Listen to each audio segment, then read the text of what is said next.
Panitia Sidoresmo, menyelesaikan S1 di IAIN Sunan Ampel Surabaya, Fakultas Syariah, dan melanjutkan S2 di Unsuri, Prodi Magister Pendidikan Agama Islam. Setelah menikah, Ustazah memutuskan untuk menetap di Mojokerto bersama suami dan memiliki 5 putra. Memiliki hobi membaca dan menulis, serta menjadi blogger sejak remaja. Aktivitas keseharian Ustazah adalah mengajar para santri di Pesantren Al-Azhar Kota Mojokerto, menjadi direktur penerbitan buku Aplus Publishing, menjadi penulis dan editor lepas, juga aktif dalam kegiatan literasi di komunitas perempuan membaca. Wah ya Ustazah, Uswa ini sangat keren banget ya. Selanjutnya, saya ucapkan terima kasih kepada panitia yang telah mengadakan kajian ini. Kali ini panitianya kolaborasi antara KMI dan Kalam Elektro ITS. Kemudian, tak lupa saya ucapkan terima kasih kepada teman-teman yang telah hadir dalam acara ini, karena tanpa teman-teman sekalian, kajian ini tak akan terlaksana. Sebelum memulai kajian ini, saya ingatkan kembali kepada teman-teman sekalian, alangkah baiknya teman-teman mempersiapkan alat tulis serta catatan untuk menulis ilmu yang akan disampaikan oleh Ustazah Uswah. Selanjutnya, tanpa berbasa-basi lagi, mari kita masuk ke acara inti, yakni kajian mengenai wanita karir bersama Ustazah Uswah. Mari kita mulai dengan mengucapkan basmalah. Bismillahirrahmanirrahim. Kepada Ustazah dipersilakan. Terima kasih Mbak Lutfiah telah mengawali kajian ini dengan sangat baik sekali. Baik, saya mulai. Assalamualaikum warahmatullahi wabarakatuh. Suara saya sudah jelas ya Mbak Lutfiah?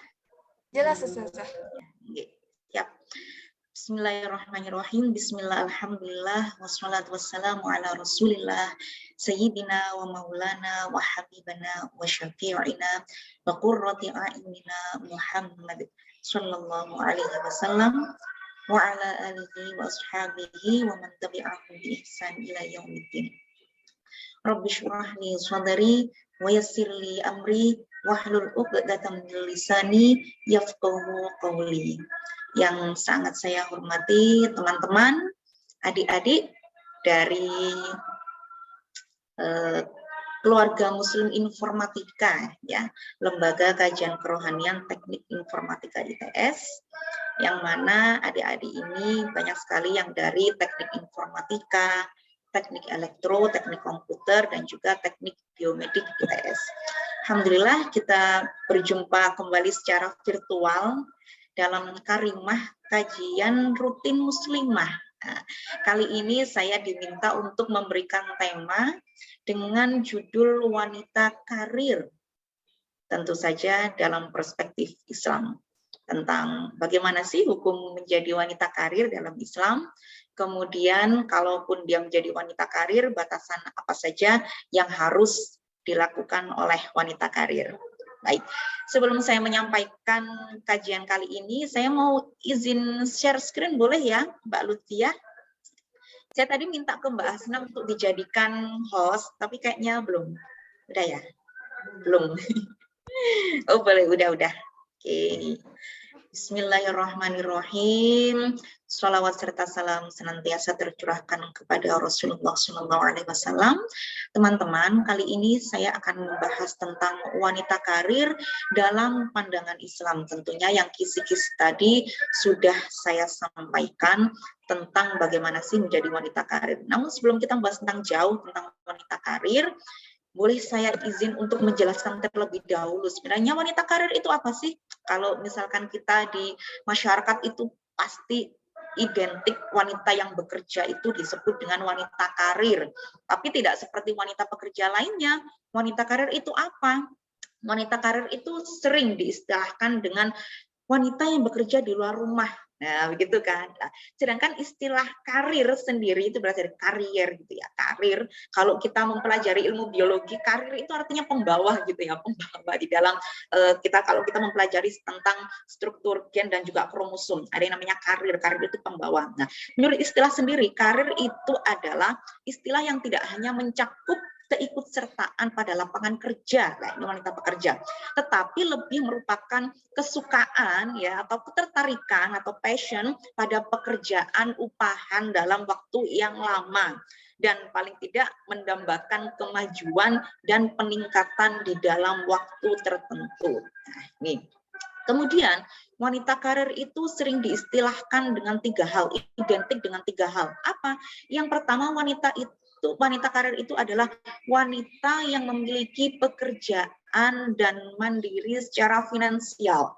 Kemudian wanita karir itu adalah wanita pintar, dan yang ketiga wanita karir itu adalah perempuan modern, gitu ya. Kita tidak mendengar ya ibu-ibu yang berjualan di pasar, ibu-ibu yang menjahit, buka penjahitan di rumah, ibu-ibu yang berusaha online itu tidak dianggap sebagai wanita yang modern begitu ya, tetapi wanita modern itu lebih pas diistilahkan untuk wanita karir. Oh, wanita karir, wanita yang modern, wanita yang mandiri secara finansial, wanita yang pintar. Kemudian apa kabar dengan itu tadi yang saya sebutkan? Wanita-wanita yang bekerja di pasar, kemudian wanita-wanita asisten rumah tangga, dan juga lain sebagainya.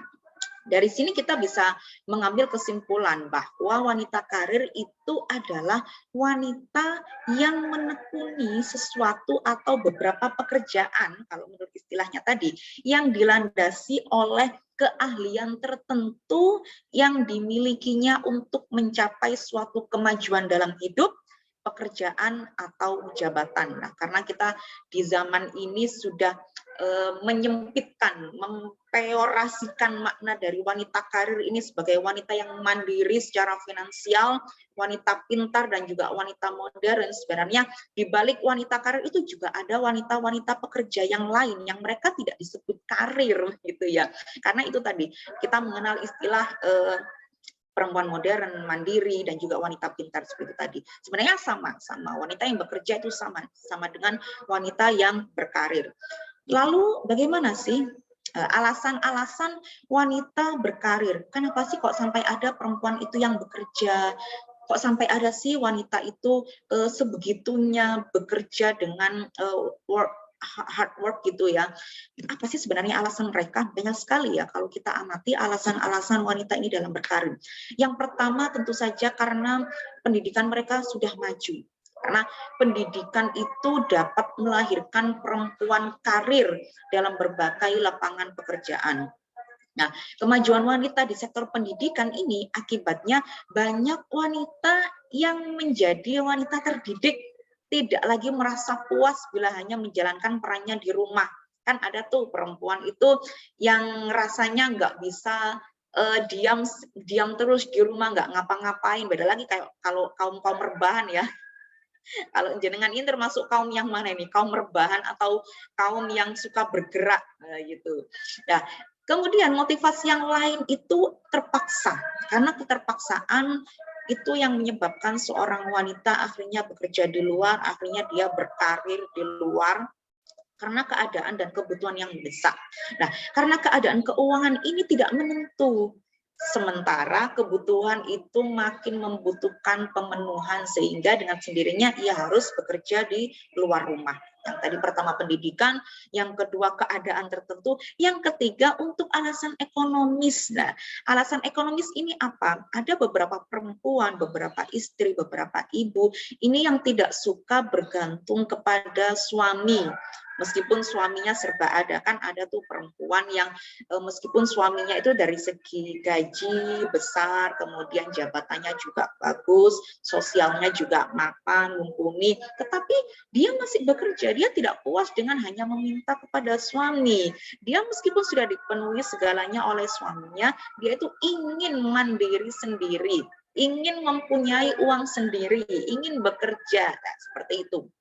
Kemudian motivasi yang lain, alasan yang lain mengapa wanita itu sampai berkarir yang saya sebutkan tadi, untuk mengisi waktu, bukan waktu luang ya, karena sejatinya perempuan dan juga laki-laki itu seperti tidak ada waktu luang karena hidup itu terus berjalan, jadi sepertinya waktu luang itu tidak ada. Jadi mengapa mereka berkarir, terutama wanita, itu untuk mengisi waktu, karena di antara perempuan itu ada yang merasa bosan di dalam rumah karena pekerjaan rumah, pekerjaan domestik yang seharusnya itu dilakukan oleh tidak hanya perempuan tetapi juga laki-laki, itu sering menimbulkan kebosanan. Seharian, misalnya kalau masih belum menikah nih, seharian ngumpulin tugas kalau misalkan dia sekolah, seharian dia ngapain lah. Kemudian kalau misalkan tidak bekerja, nah ini dia merasa ada kebosanan. Oleh sebab itu, untuk menghilangkan kebosanan ini, dia ingin mencari kesibukan dengan cara apa? Dengan cara membentuk bidang usaha tertentu dan lain sebagainya.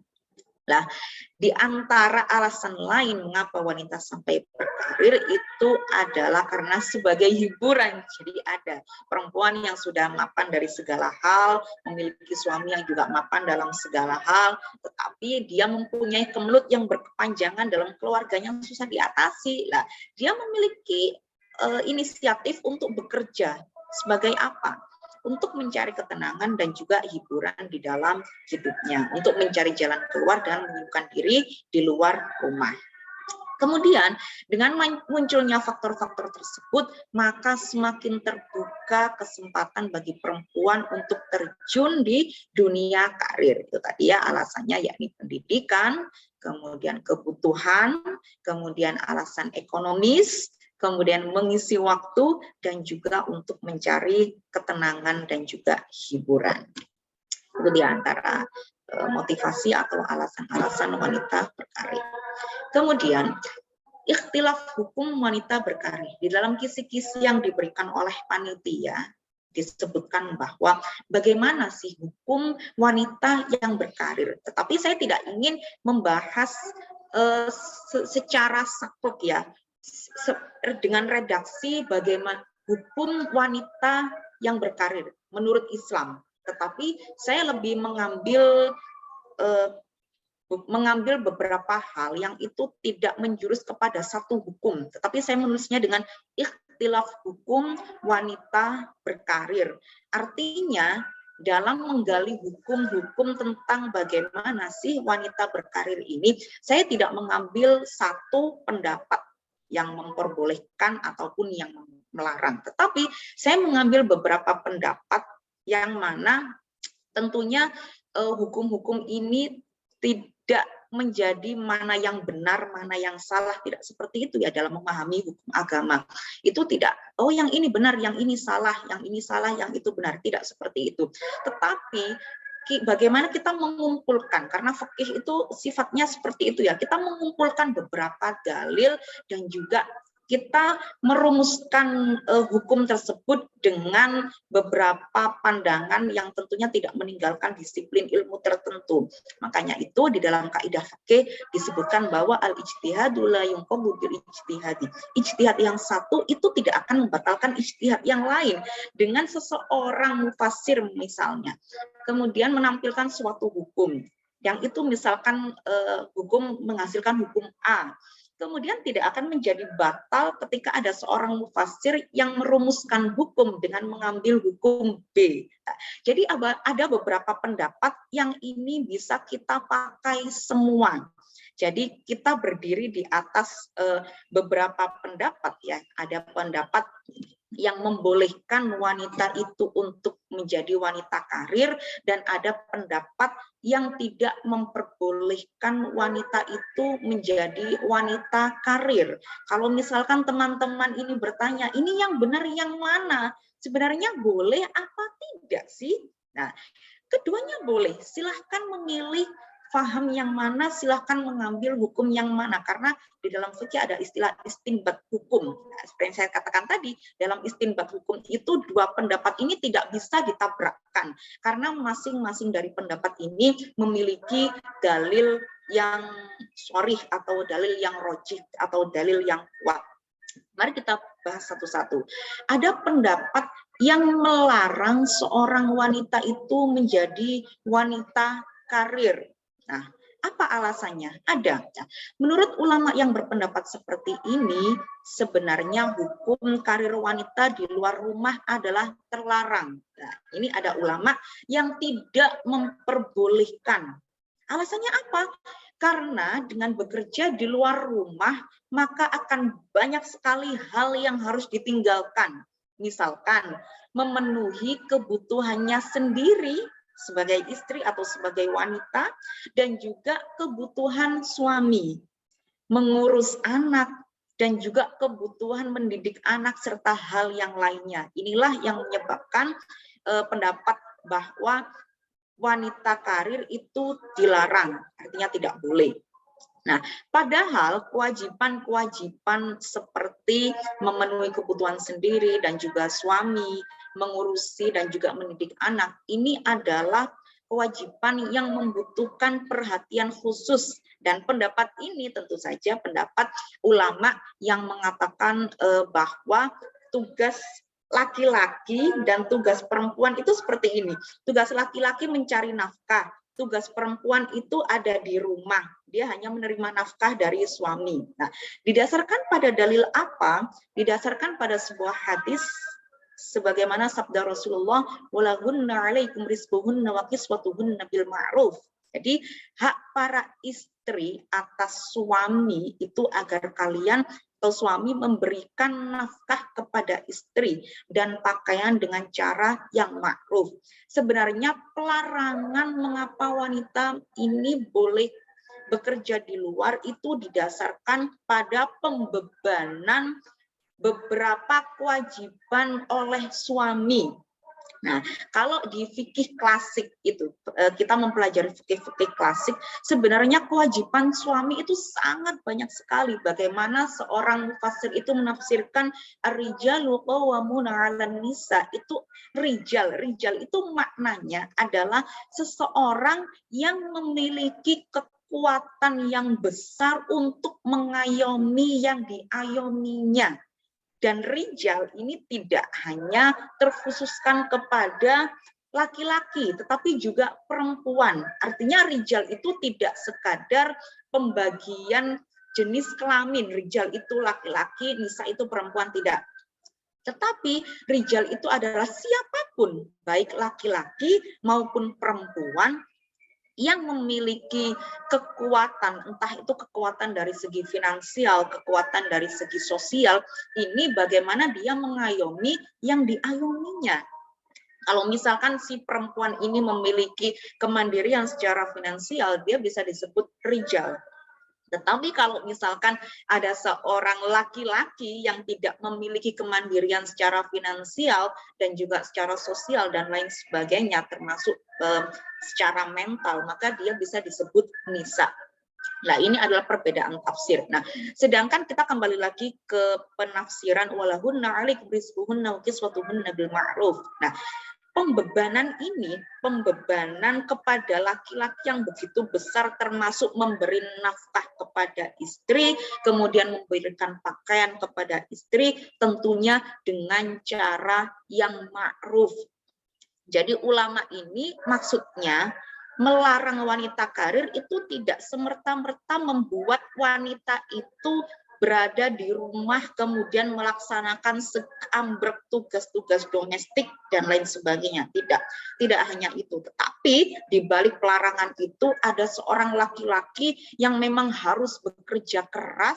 Untuk apa? Untuk kembali lagi, untuk memberikan nafkah dan juga pakaian, ya, sandang, pangan, papan, dengan garis bawah bil ma'ruf, dengan cara yang ma'ruf. Artinya, kalau misalkan si suami ini sudah memiliki gaji yang besar, kemudian dia memiliki sosial yang kuat dalam masyarakat, maka dia wajib untuk memperlakukan istrinya dengan cara yang ma'ruf, misalkan membantu rumah tangga istri, tugas-tugas rumah tangga istri, tugas domestik. Kemudian bisa menyewa ART untuk mencarikan istri asisten rumah tangga agar dia tidak terbeban dengan tugas-tugas domestik macam itu.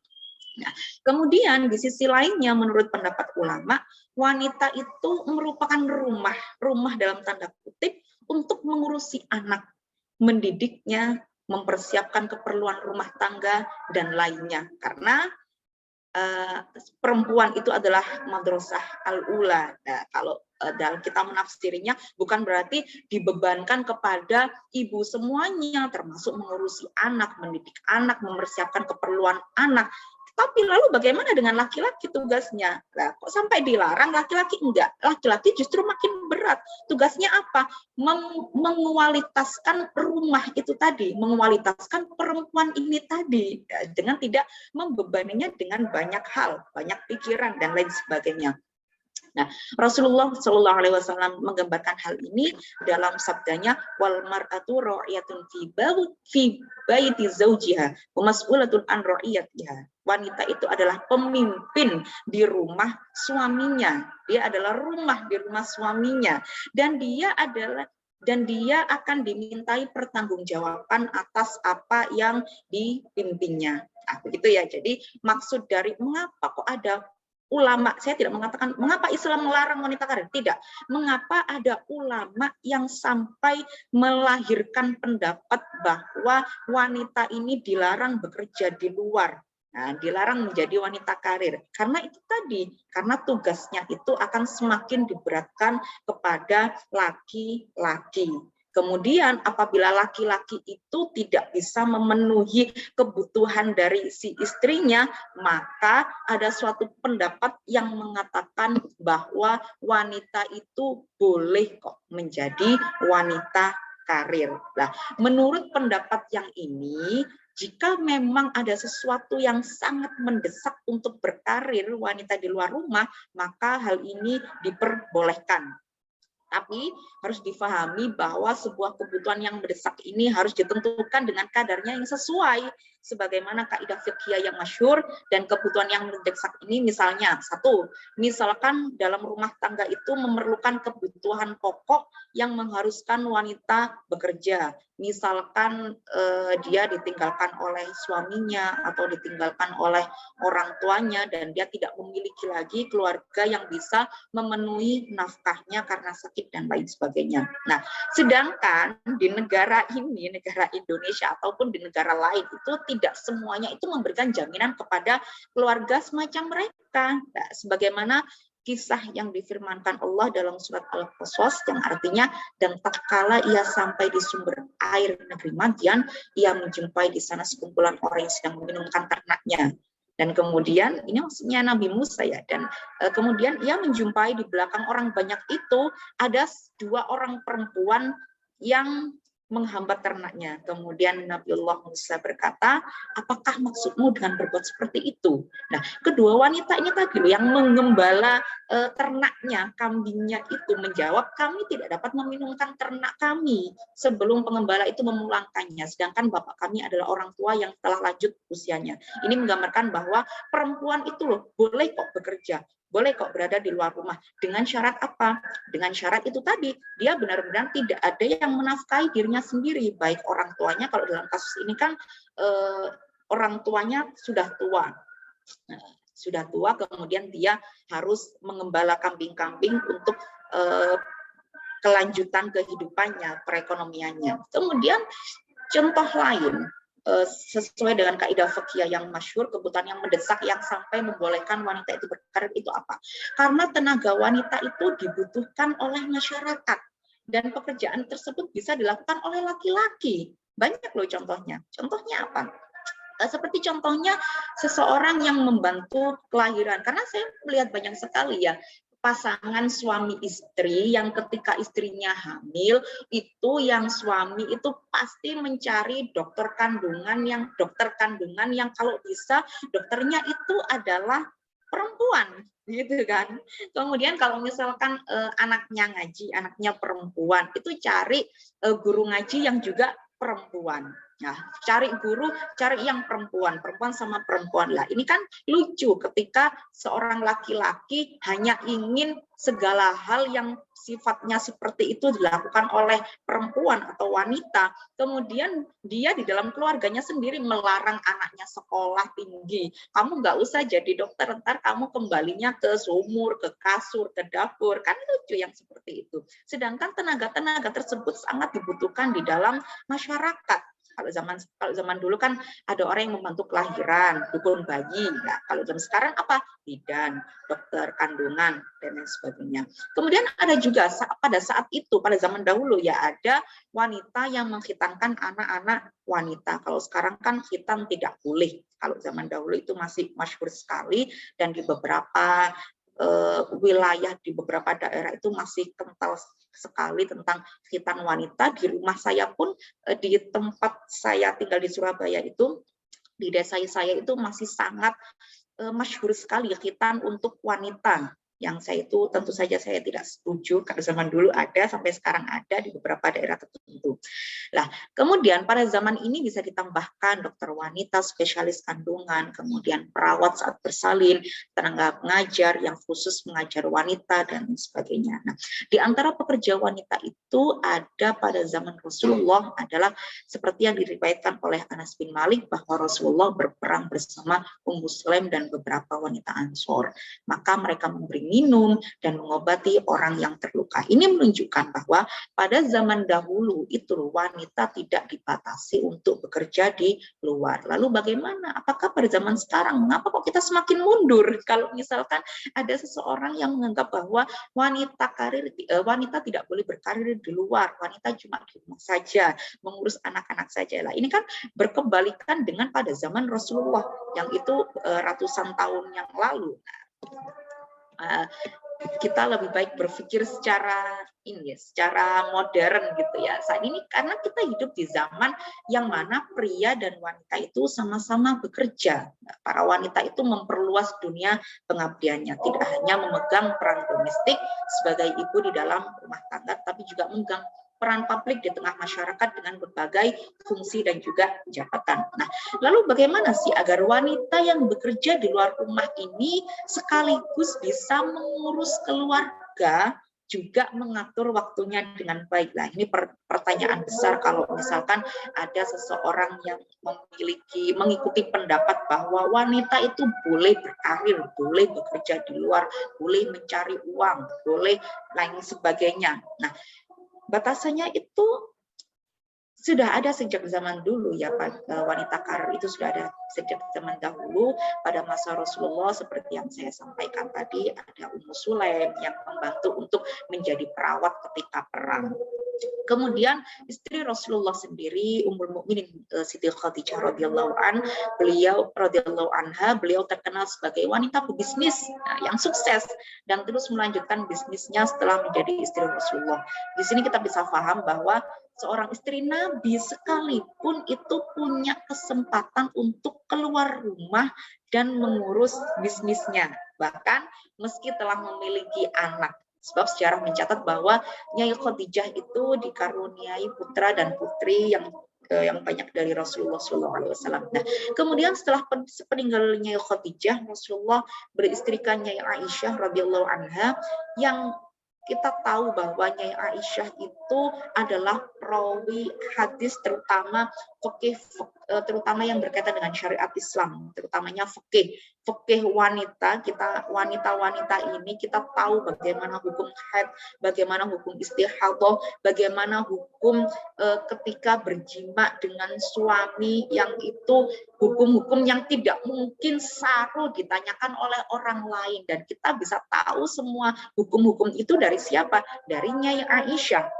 Dan Nyai Aisyah itu selama Rasulullah hidup, beliau menjadi guru dari para sahabat, dan itu yang santri-santrinya ya, dari para sahabat itu nyantri kepada Nyai Aisyah. Itu Nyai Aisyah mampu memberikan penjelasan dan keterangan tentang ajaran Islam. Beliau adalah perawi hadis yang sangat handal. Nah, selain itu masih banyak lagi sahabat perempuan pada masa Rasulullah yang tidak hanya bekerja, bahkan ada di antara mereka ini yang menjadi pencari nafkah tunggal di keluarganya, seperti sahabat Raibah, istri sahabat Abdullah bin Mas'ud. Pada masa Umar bin Khattab itu menjadi khalifah, Umar bin Khattab mengangkat sahabat perempuan yang bernama Ashifah sebagai kepala pasar di Madinah. Ini loh bukti bahwa Islam itu membolehkan perempuan bekerja di luar rumah. Kalaupun misalkan perempuan itu tidak boleh bekerja di luar rumah tanpa alasan tertentu, pasti Rasulullah akan melarang Nyai Khadijah untuk tidak usah berbisnis, akan melarang Nyai Aisyah untuk tidak menjadi seorang guru yang merawikan hadis bagi para sahabat atau bagi santri-santrinya. Jadi Islam itu boleh kok membolehkan perempuan bekerja di luar, meskipun mempunyai keluarga. Tetapi ini yang harus digarisbawahi, boleh tetapi ada syaratnya. Apa syaratnya? Ada beberapa tuntutan yang harus kita pegang.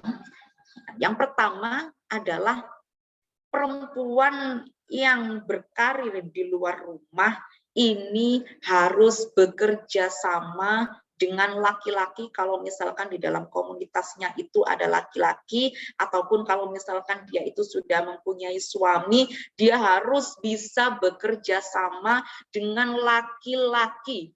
Bukan harus taat kepada suami, tetapi harus bekerja sama dengan laki-laki. Karena apa? Karena ketaatan itu hanya kepada Allah. Sifatnya taat kepada Allah, bekerja sama dengan laki-laki. La ta'ata li makhlukin fi maksiatillah. Nah, gitu ya. Jadi ketaatan itu hanya kepada Allah. Lalu bagaimana dengan wanita karir? Wanita karir itu harus mampu bekerja sama dengan laki-laki di dalam amar ma'ruf atau nahi mungkar. Serta tentu saja tetap menjalankan syariat Allah. Jangan sibuk di luar, suami juga sibuk di luar, atau gantian ketika si perempuan ini di luar, laki-laki yang di rumah menggantikan tugas domestik, kemudian kebalikannya ketika laki-laki yang keluar, perempuan yang menjadikan melakukan tugas-tugas domestik. Tapi harus bisa bekerja sama dengan baik, kemudian tidak melakukan syariat Allah seperti sholat, kemudian menunaikan zakat, dan juga ketaatan-ketaatan yang lain. Karena di dalam surat At-Taubah disebutkan wal mu'minuna wal mu'minatu ba'dhum awliya'u ba'd ya'muruna bil ma'ruf wa yanhauna 'anil munkar wa yuqimuna ash-sholata wa yu'tuna az-zakata wa yuti'una Allah wa rasulahu ulaika yarhamuhumullah innallaha 'azizun hakim. Orang-orang yang beriman, baik laki-laki dan perempuan, ini menunjukkan harus ada kerjasama antara laki-laki dan perempuan, siapapun yang bekerja, siapapun yang berkarir. Sebagian mereka itu adalah menjadi penolong bagi sebagian yang lain. Nah, begitu. Ini dalilnya ya, dalil bahwa perempuan itu juga bisa bekerja di luar, karena perempuan juga dibutuhkan di masyarakat, di dalam masyarakat. Mereka mengajarkan untuk berbuat yang ma'ruf, mencegah yang mungkar, dan juga mendirikan sholat, menunaikan zakat, taat kepada Allah dan Rasul. Ketika laki-laki dan perempuan yang berkarir ini sama-sama bisa mewujudkan amar ma'ruf, nahi mungkar, dan melaksanakan syariat-syariat Allah, mereka ini loh yang akan diberikan rahmat oleh Allah, diridhoi oleh Allah. Karena sesungguhnya Allah itu maha perkasa lagi maha bijaksana.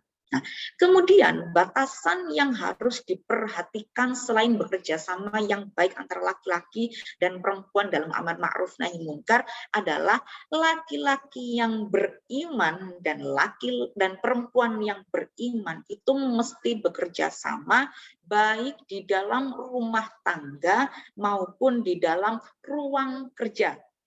Jadi bukan kebalikannya ya, bukan laki-laki yang bekerja, perempuan yang di rumah, atau sebaliknya perempuan yang bekerja, laki-laki yang di rumah, kemudian yang ada di rumah ini dibebankan dengan berbagai kewajiban yang itu sungguh-sungguh sangat berat, tidak hanya tugas domestik tapi juga kepengurusan anak.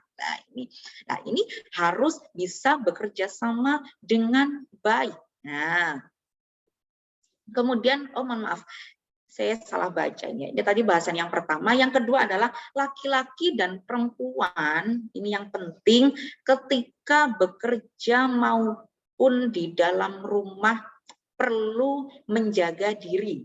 Nah, ketika pasangan atau suami istri tidak berada di sampingnya, karena yakin bahwa Allah menjaganya. Ini tidak hanya berlaku bagi perempuan yang berkarir untuk bisa menjaga dirinya.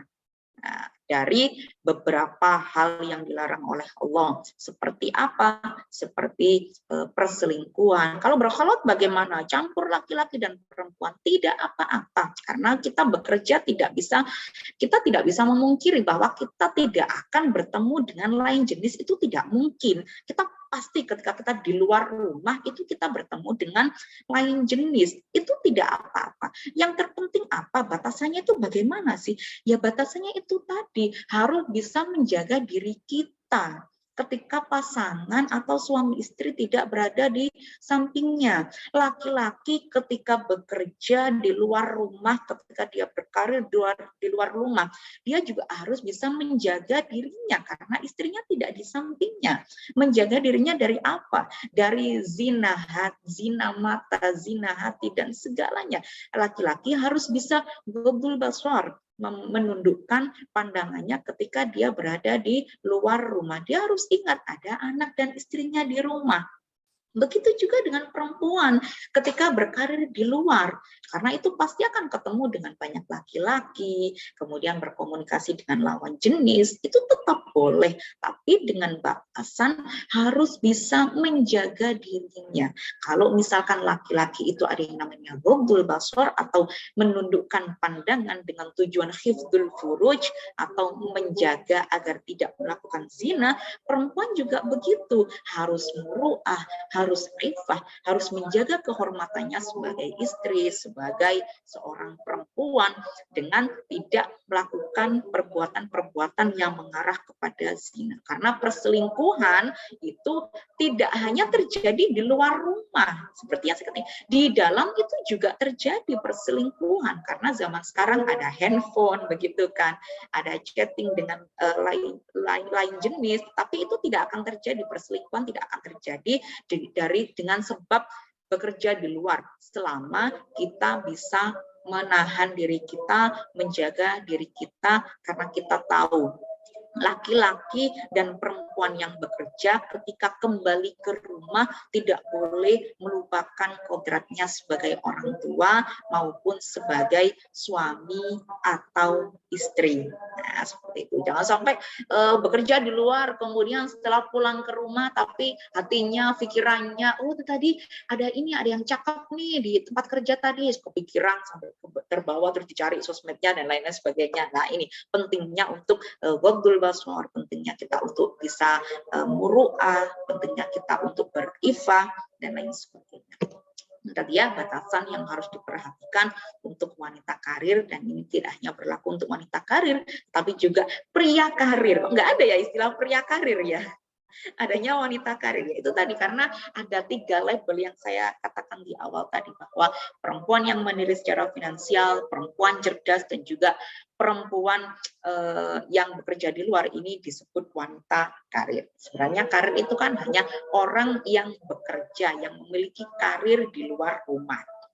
Nah, seperti itu.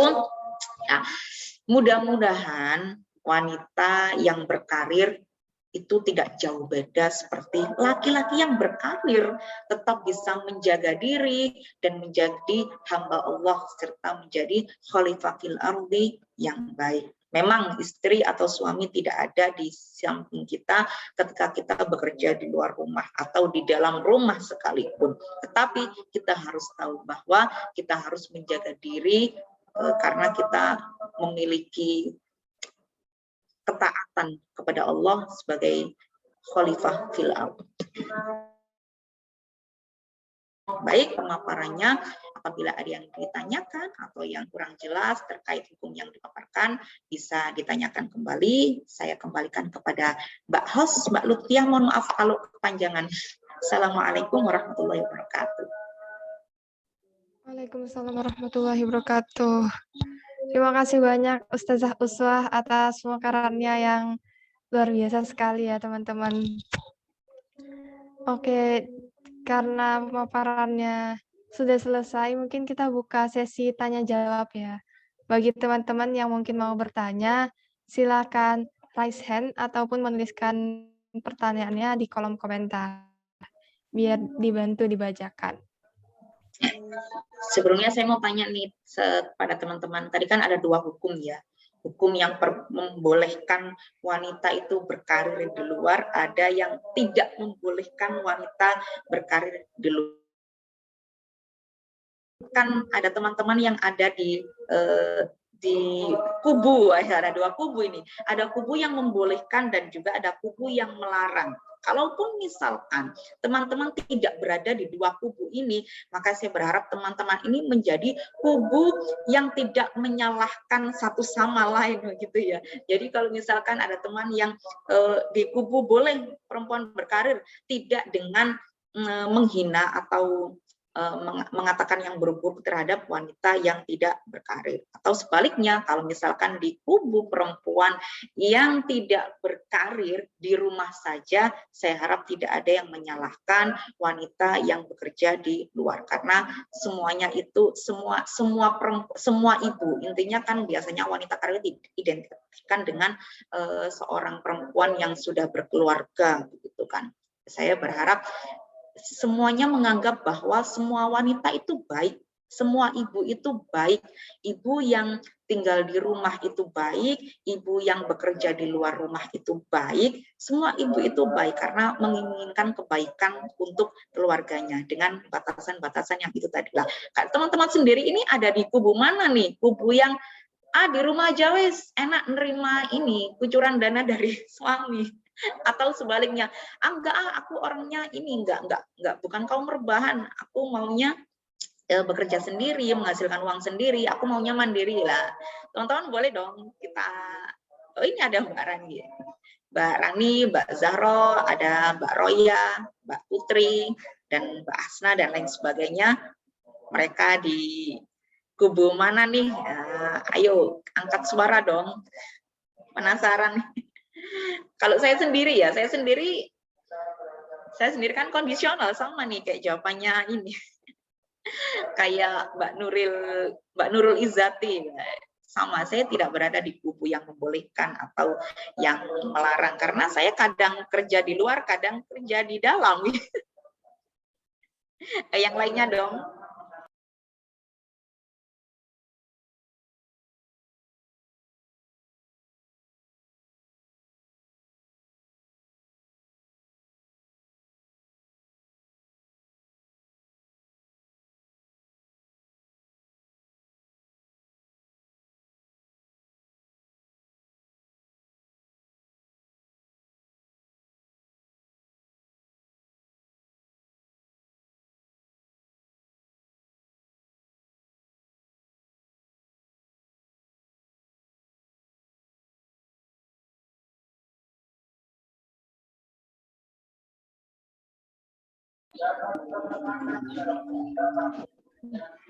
Yang boleh nih.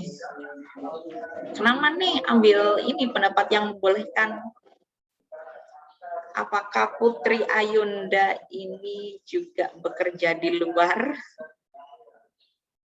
atau berkarir di luar?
Oh, kayaknya teman-teman pada kubu yang membolehkan ya Ustazah ya.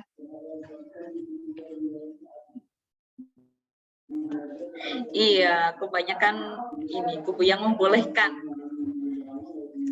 Mungkin kebanyakan dari mereka ini perempuan-perempuan yang suka bekerja di luar gitu ya. Males ya di rumah terus, ngapain rebahan terus. menjadi kaum rebahan. Karena menjadi kaum rebahan atau menjadi wanita karir. Mungkin teman-teman yang lain ada yang ingin bertanya tentang wanita karir nih, mumpung masih ada ustazah uswahnya di sini.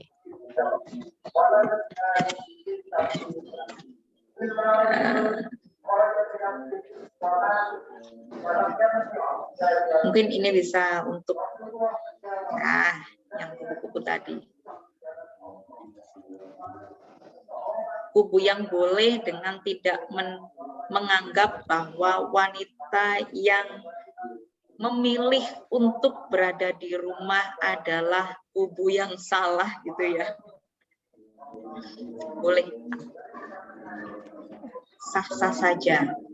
Mau menjadi wanita karir, mau menjadi ibu rumah tangga, karena menjadi ibu rumah tangga itu juga sama. Tugasnya berat banget. Belum bagaimana dia untuk mengatasi kebosanan-kebosanan yang ada di dalam rumah. Nah, kalau kebanyakan wanita-wanita yang ada di rumah, menghabiskan waktu di rumah dan tidak bekerja di luar, ini adalah wanita yang bisa memanfaatkan banyak waktu ya, quantity time. Kalau wanita karir atau wanita yang bekerja di luar rumah, itu kan harus memanfaatkan dengan quality time. Jadi ada quantity time bagi wanita yang ada di rumah dan juga quality time bagi wanita yang bekerja di luar. Misalkan dia seorang ibu yang bekerja di luar pagi sampai sore, ini juga bagaimana caranya dia memanfaatkan waktu yang ketika dia sudah pulang bekerja ini bisa full dengan anak. Misalnya kalau sudah bekerja, sudah kembali ke rumah setelah bekerja, ya jangan hanya memakai handphone terus, kemudian anaknya cuma ditanya, udah makan belum? Tadi ngapain aja? Nggak apa-apa, pertanyaan-pertanyaan itu ditunjukkan untuk quality time bersama keluarga, karena waktunya sangat minim sekali. Dan bagi wanita yang bekerja tidak bekerja di luar, artinya tinggal di rumah, ini bukan wanita yang nganggur ya. Wanita yang di rumah itu Masya Allah luar biasa. Dia tuh sudah mengurus rumah full, dia berkorban, sama-sama berkorban. Wanita karir itu berkorban waktunya, wanita yang tinggal di rumah itu juga berkorban waktunya, berkorban untuk agar dia tidak bosan. Bagaimana yang quantity time ini juga berkualitas, begitu kan? Yang sedangkan yang berada di luar rumah, bekerja di luar rumah, wanita karir, bagaimana yang quality time ini menjadi berasa quantity time. Jadi meskipun waktunya cuma beberapa jam saja tinggal di rumah, kemudian anak udah tidur gitu kan, biasanya kayak gitu. Nah, nggak apa-apa. Bagaimana cara memanage, menyatukan hati, menyatukan fisik, berkumpul bersama dengan keluarga ini bisa menjadi waktu yang tidak benar-benar berkualitas, quality time seperti quantity time gitu. Wanita yang tinggal di rumah juga seperti itu, meskipun dia hanya tinggal di rumah dengan seambrek tugas yang seperti itu ya, kita merasakan sendiri yang ibu-ibu misalkan kayak saya gitu ya, anak banyak, anak 5, kemudian perasaan udah disapu tapi kotor lagi, perasaan anak-anak begini minta ini minta itu, wah itu lebih luar biasa dan itu tingkat stresnya itu lebih tinggi daripada wanita yang bekerja di luar. Tapi wanita yang bekerja di luar itu juga bagaimana dia harus ekstra, karena ketika dia bekerja di luar itu pikirannya juga pasti itu ada di rumah. Anak-anak tadi bagaimana, di sekolahnya bagaimana, berbeda dengan wanita yang berada di dalam rumah kan dia bisa dengan secara langsung mengamati tumbuh kembang anak-anaknya. Jadi saya harap tidak ada kubu yang saling menyalahkan ya, di sini kubu ini, kubu itu, apalagi sampai mempengaruhi orang lain dengan dalil-dalil yang sudah ada. Misalkan, loh dalilnya lo sudah ini, yang wajib kerja di luar itu hanya suami. Perempuan kamu nggak usah kerja di luar, apalagi itu sampai membatasi geraknya, apalagi dia itu orang yang cerdas, orang yang suka bergerak, kemudian punya passion untuk menjadi manfaat tidak hanya di rumah tapi juga di luar, kemudian itu dibatasi untuk tidak bekerja di luar. Ini juga namanya dolim terhadap keluarganya, dolim terhadap istrinya, dolim terhadap ibu-ibu yang memang punya potensi di luar. Seperti itu. Makanya dalam mencari hukum itu harus ekstra hati-hati ya. Saya menyampaikan ini, saya inginnya ya semua wanita karir ya boleh, tapi kita tidak bisa mengambil hukum yang seperti itu saja, karena di sekeliling kita itu masih banyak perempuan-perempuan yang dia itu standby di rumah dengan saat bertugas seperti itu, dan masa dia sudah disuruh di rumah, kemudian dia dibatasi geraknya, disuruh mengerjakan ini itu dengan membawa-bawa dalil, iki lho dalile ngene sing bener awakmu iku nanggone omah gak oleh metu, nganut nanggone bojo lah, itu kan itu tidak adil bagi perempuan, karena laki-laki dan perempuan itu adalah sama di mata Allah, yang membedakan adalah tingkat ketakwaan mereka gitu ya.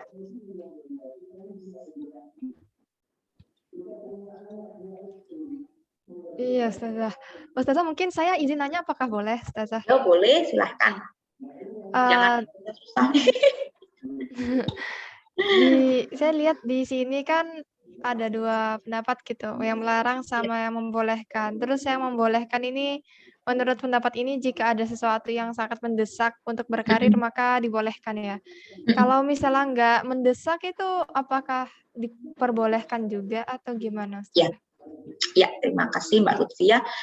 Takaran mendesak atau tidak ini takarannya bukan kepada mata kita yang memandang, tapi bagaimana kita secara objektif melihat mendesak dari diri orang tersebut, gitu kan? Bukan mendesak dari diri kita sendiri. Kalau kita memandang orang lain, kamu ngapain sih kok jadi penyanyi, gitu kan? Kayak kasusnya yang kemarin itu BCL itu kan banyak gonjang-ganjing, kamu itu ngapain sih, kamu kan sudah jadi mohon maaf ngapunten sudah menjadi single parent, tapi kamu itu harusnya di rumah aja, nggak usah keluar, nggak usah nyanyi-nyanyi, nggak usah bekerja lah. Padahal kan dia kamu kan udah kaya, begitu kan, kasusnya yang dulu BCL itu kan begitu. Padahal dia mendesak menurut dirinya sendiri, saya mendesak, saya punya anak, BCL kan gitu, saya punya anak yang harus saya besarkan, saya penuhi begini begitu dan lain sebagainya. Jadi kita tidak boleh memandang mendesak itu dari perspektif kita sendiri, tapi kita harus lebih objektif mendesak ini dari sisi orang lain lah. Seperti yang saya sampaikan tadi, ada beberapa alasan yang mendorong wanita ini untuk terjun ke dunia karir lah. Faktor pendidikan itu juga mendesak. Nah, kenapa? Karena dia dianugerahi akal oleh Allah, dianugerahi kecerdasan oleh Allah, dan dia kemudian menggodok akalnya ini dengan mengikuti beberapa jenjang pendidikan sampai sarjana misalkan. Nah, ini dia mempunyai dorongan yang kuat di dalam dirinya untuk aku ini perempuan yang berpendidikan. Nah, ini juga termasuk suatu desakan. Desakan yang ada pada diri sendiri itu termasuk wujud terima kasih kepada Allah telah dianugerahi akal dan juga dianugerahi bisa menempuh pendidikan sampai jenjang yang tinggi. Nah, dari ini juga mendesak secara pendidikan. Tidak hanya pendidikan, tapi juga mendesak secara kebutuhan. Nah, yang tahu kebutuhan itu kan bukan orang lain. Menurut orang lain, wah kamu jadi ini enak banget ya, kamu gajinya misalkan 1 bulan 5 juta, wah itu kan sudah besar banget. Tetapi menurut dia, loh saya benar gaji saya 5 juta, tetapi saya punya anak 2 misalkan, kemudian saya punya orang tua, saya punya saudara yang mereka ini secara perekonomian ini juga masih kurang, saya masih punya hutang begini begitu dan lain sebagainya. Yang tahu itu kan bukan orang yang memandang, tetapi kita yang merasakan lah. Itulah yang menjadikan dalam syariat itu boleh wanita itu bekerja di luar dengan karena Darurat itu dari segi dirinya sendiri yang memikirkan, saya ini darurat apa enggak ya. Lah, meskipun untuk alasan ekonomis dan juga mengisi waktu luang itu juga desakan. Karena kita bayangkan ketika seorang perempuan sudah biasa move kemana-kemana, dia bisa berjualan ini itu, dia public speakingnya bagus, kemudian dia organisasinya juga bagus, kemudian itu dibatasi oleh orang lain dengan alasan kamu tidak ada desakan yang bisa membuat kamu itu boleh keluar rumah. Nah, ini kan juga tidak boleh yang seperti itu. Karena ketika perempuan yang modelannya seperti ini, move kemana-mana, kemudian dia dianugerahi akal yang cerdas, kemudian dia dibatasi, itu nanti dia tidak akan bisa mengekspresikan dirinya sendiri, karena perempuan itu kan ekspresif ya.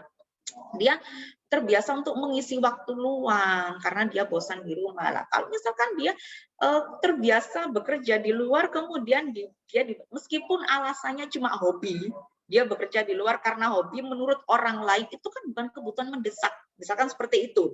Kamu ngapain? Kamu kan uangnya udah banyak, suamimu udah kaya. Nah, kamu ngapain kok?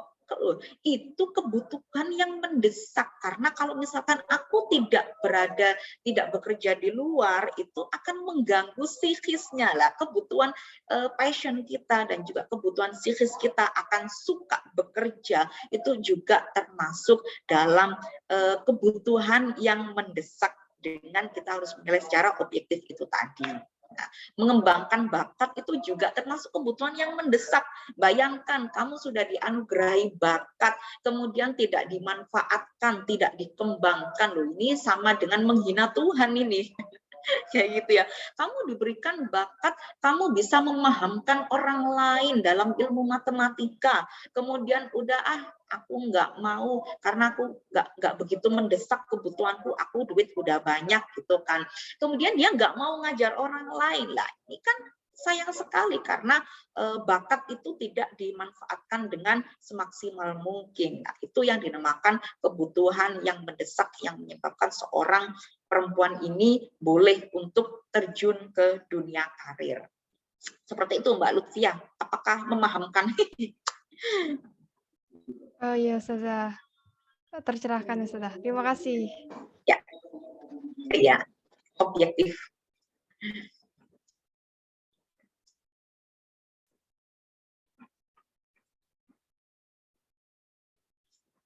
Mungkin dari teman-teman ada yang ingin menyampaikan pertanyaan lagi kepada Ustazah Uswah.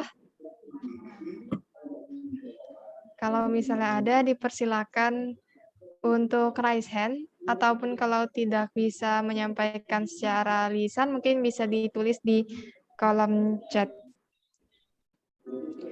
Kalau misalnya tidak ada pertanyaan sampai jam 12:05, mungkin kita tutup saja.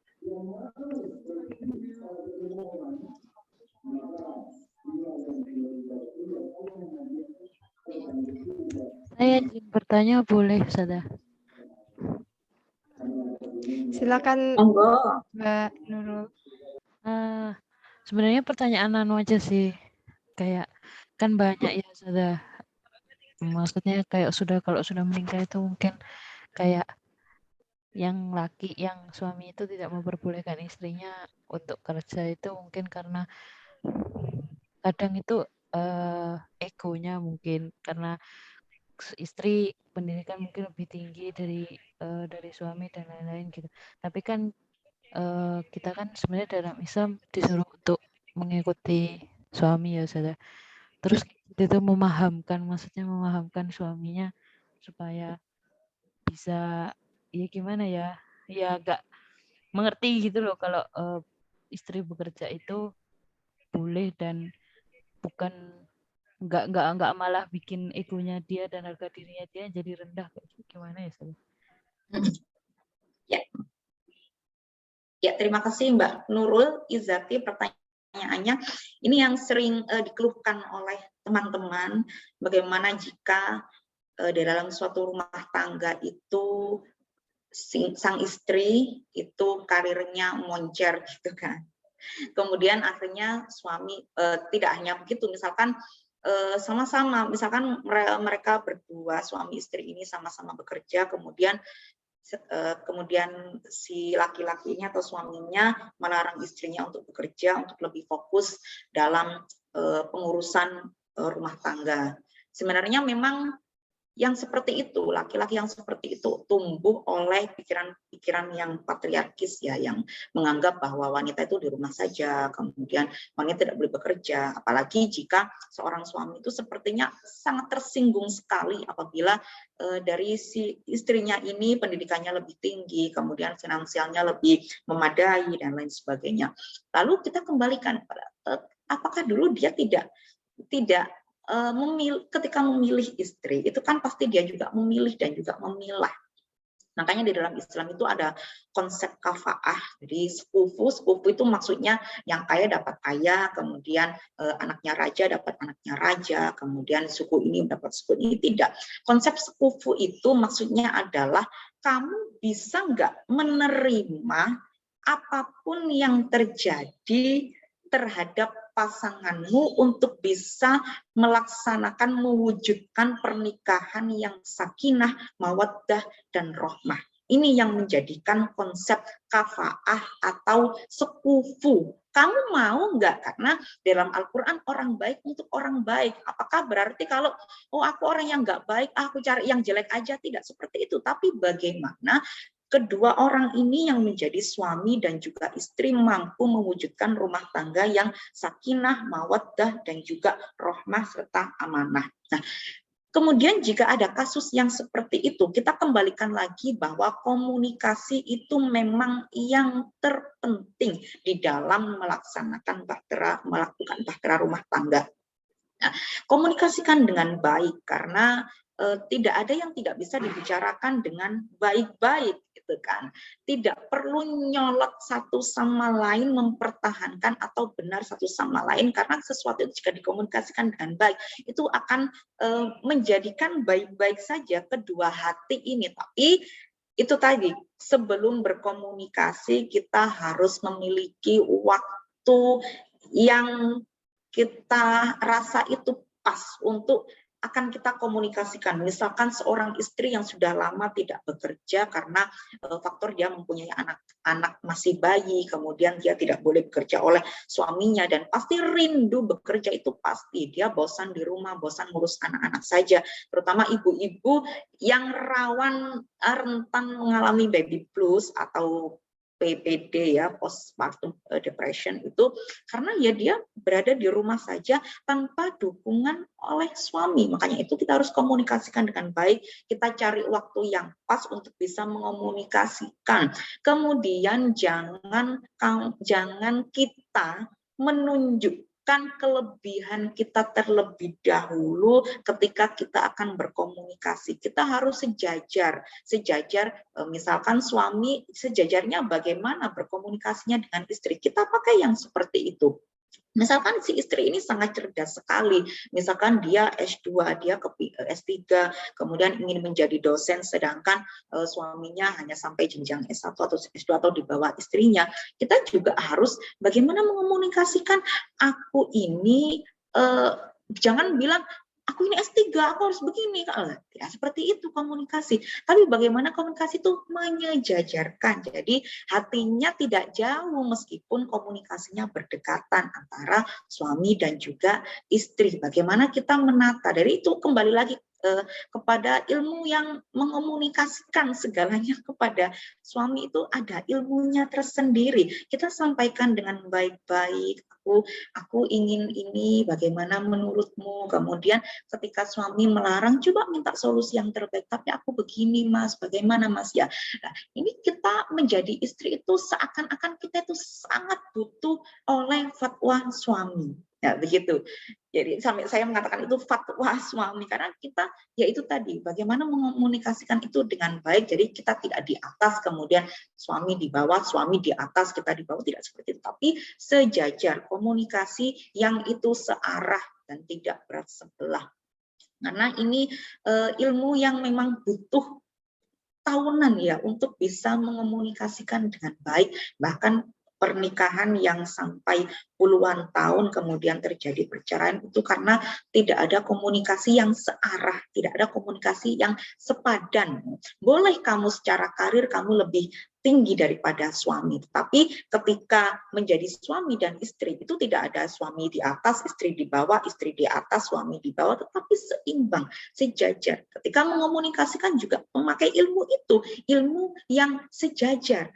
Suami berapa oktav misalkan suaminya, istri juga bisa harus mengikuti, tidak lebih tinggi dan juga tidak lebih rendah. Saya rasa itu tadi dikomunikasikan dengan baik, kemudian sampaikan kegelisahan, sampaikan bahwa kamu itu benar-benar sedang butuh nasihat, butuh diayomi, aku mempunyai keinginan seperti ini, seperti itu. Sampaikan semuanya kepada suami, karena suami istri itu tadi harus bekerja sama dengan baik antara laki-laki dan juga perempuan, amar ma'ruf nahi munkar. Ini akan sangat sulit sekali, apalagi yang seperti saya katakan tadi, suami yang sudah lama tinggal di lingkungan yang, mohon maaf, lingkungan yang patriarkis ya, jadi laki-laki itu adalah segalanya, perempuan itu nomor 2, perempuan itu di bawah, perempuan itu harus taat kepada istri. Kemudian saya sampaikan tadi bahwa tidak ada ketaatan istri terhadap suami, gitu ya. Artinya apa? Kamu sebagai perempuan itu memiliki hak yang sama sebagai hamba Allah untuk bisa mewujudkan amar ma'ruf nahi munkar dan mewujudkan sebagai sama-sama menjadi khalifah antara suami dan istri tadi, menjadi khalifah fil ardh. Dan ini harus bisa dipertanggungjawabkan di depan Allah. Dengan tadi istri kan harus taat kepada suami, istri dan suami mewujudkan ketaatan kepada Allah. Jadi kalau misalkan takut, bukan takut kepada suami, tapi takut kepada Allah. Suami juga begitu. Ketika takut, tidak hanya takut kepada istri, tapi takut kepada Allah. Karena kalau misalkan itu tauhidan yang sangat utama itu.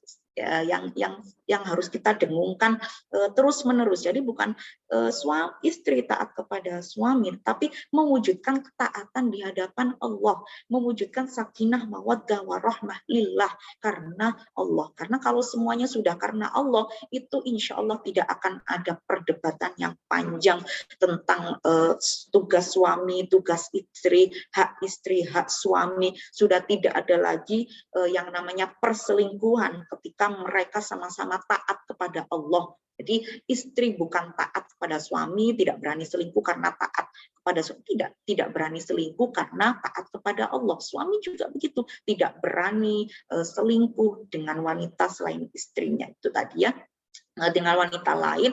Karena apa? Karena taat kepada Allah, karena takut kepada Allah. Dan itu tadi, ketika menyampaikan sesuatu kepada suami, minta dulu bantuan kepada Allah. Semoga dilancarkan komunikasinya. Semoga apa yang menjadi keluh kesah kita itu disampaikan dengan baik, dan suami bisa menerima dan memberikan, dan ada solusi yang terbaik terhadap permasalahan-permasalahan rumah tangga yang menyangkut itu tadi, hubungan antara suami istri, yang ini bekerja, yang ini di rumah, tugasnya ini, tugasnya itu, dan lain sebagainya. Saya rasa seperti itu Mbak Nuril ya. Jadi kita harus bisa pandai-pandai berkomunikasi kepada suami. Dan itu tadi pesan saya yang perlu ditanda kutip ya, bukan istri taat kepada suami atau sebaliknya suami taat kepada istri, tapi keduanya ini mewujudkan ketaatan di hadapan Allah Subhanahu wa Ta'ala. Gitu. Oke, terima kasih Ustazah atas jawabannya. Kira-kira dari Mbak Nurul bagaimana? Apakah ada tanggapan lagi? Sudah, terima kasih banyak. Iya, sama-sama. Oke, Ustazah, ini sebenarnya di kolom chat tadi ada yang mengatakan dari Mbak Roya. Boleh bertanya Ustazah? Tetapi boleh silahkan. Tapi waktu kita sudah terbatas sih. Oh iya, orangnya sebenarnya juga sudah nggak ada. Iya, sudah di sini. Oke, mungkin kita tutup saja ya. Ya.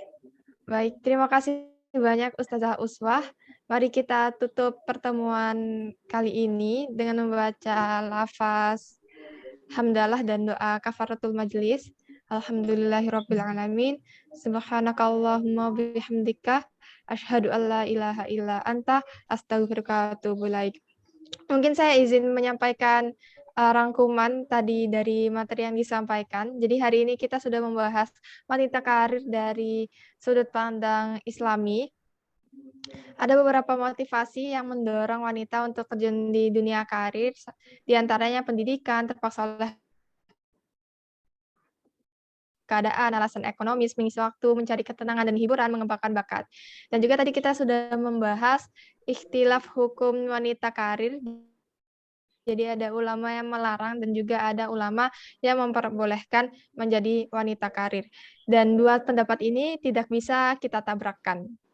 Karena mereka mempunyai dasaran yang cukup kuat. Mungkin sekian. Untuk teman-teman, jangan lupa mengisi feedback yang linknya tertera di kolom chat. Terima kasih banyak kepada teman-teman dan Ustazah Usbah yang telah mengisi materi, dan terima kasih kepada teman-teman yang sudah menyempatkan hadir dalam kajian kali ini. Semoga ilmu yang didapat dapat bermanfaat untuk kedepannya. Wassalamualaikum warahmatullahi wabarakatuh. Waalaikumsalam warahmatullahi wabarakatuh. Teman-teman, izin live dulu ya. Iya, Ustazah. Monggo. Waalaikumsalam. Terima kasih, Ustazah.